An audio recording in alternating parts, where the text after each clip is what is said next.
उत्कल दिवस उपलक्षे यही अवसर में मु आम विद्यालय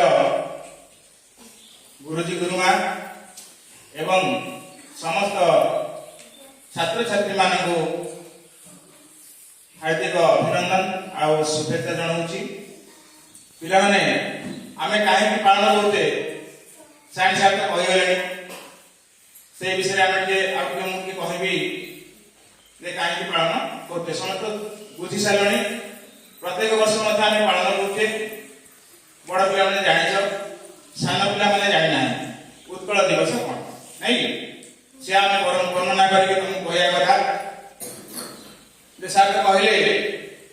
आज हूँ उत्कल माने ओडिशार पुरातन ना हूँ उत्कल पूर्व उड्र कौन सब ना उत्कल माने ओडिशा को बुझू तो 1936 मसीह सार कहले ठीक आज दिन आम राज्य स्वतंत्र प्रदेश मान्यता पाई तार पूर्व आम देश में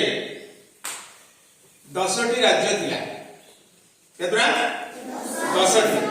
एबे तो बड़ी बड़ी के केते नहीं से समय पूर्व 1936 मसीहा पूर्व 10टी राज्य थिला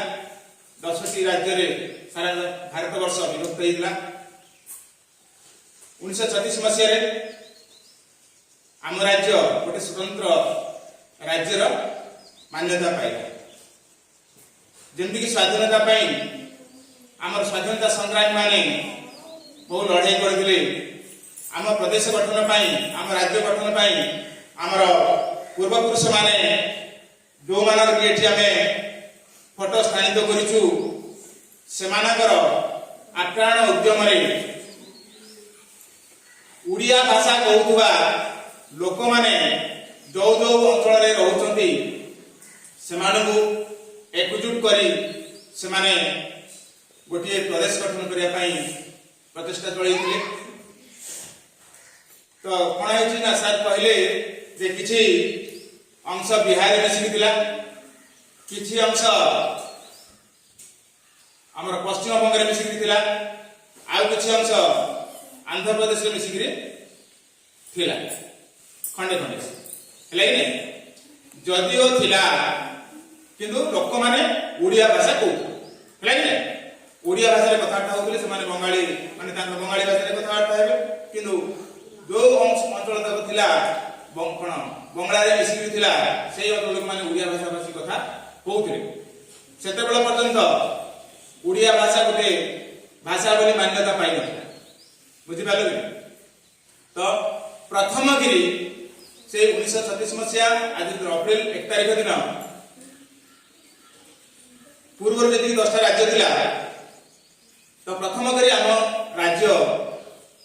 गोटे भाषा को आधार करी अर्थात ओडिया भाषा को आधार करी गोटे स्वतंत्र राज्य गठन है बुझिपारे कि अर्थात ओडिया भाषा भाषी कहूबा अंचल लोक मानक नहीं अंचल लोक मैंने रोते तो से स्वतंत्र प्रदेश गठन करागला केतरा आगे 10टा थिला ये गोटे केतरा राज्य में परिणत होगा अन्य राज्य गुड़ा सृष्टि होती कल्पना करवा ना कि पर्यंत 1936 मसीहा अप्रैल 1 तारिख पर्यंत अन्य भाषा भाषी लोक मैंने कहते कि ओडिया गोटे भाषा नहीं ओडिया से भाषा नहीं मान्यता देवाक से प्रस्तुत नथिले बुझिपारे बंगाली माने कहते ओडिया एक भाषा ना ओडिया गोटे भाषा नहीं बिहार माने कहते ओडिया एक भाषा नहीं है किंतु आमर ये जो महापुरुष माने कौन कले ना प्रथम गोटे जाति बंचा गले सब कहे मुझे ओडिया क्लास पढ़ा हम तो किसी निज मातृभाषा आग सुदृढ़ कर से प्रथम कौन कले दिन के 2 दिन बहुत संग्राम कर माने आग चेष्टा कले भाषार उन्नति करने ओडिया भाषा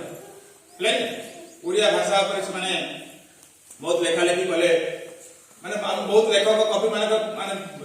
पुणा कवि मानकर ना जानी सेमानकर प्रचेष्टारे आमे सारे दास कथा कहबा, फकीर मोहन सेनापति कथा कहबा, गंगाधर मेहर कथा कहबा आ तांको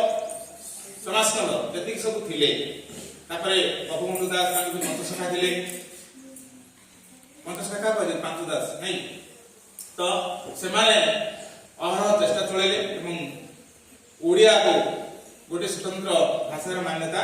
आनिले एवं से ओडिया भाषा कहूवा अंचल जतिक अंचल लोक माने कहूले एवं सेतिकी अंचल को नहीं गोटे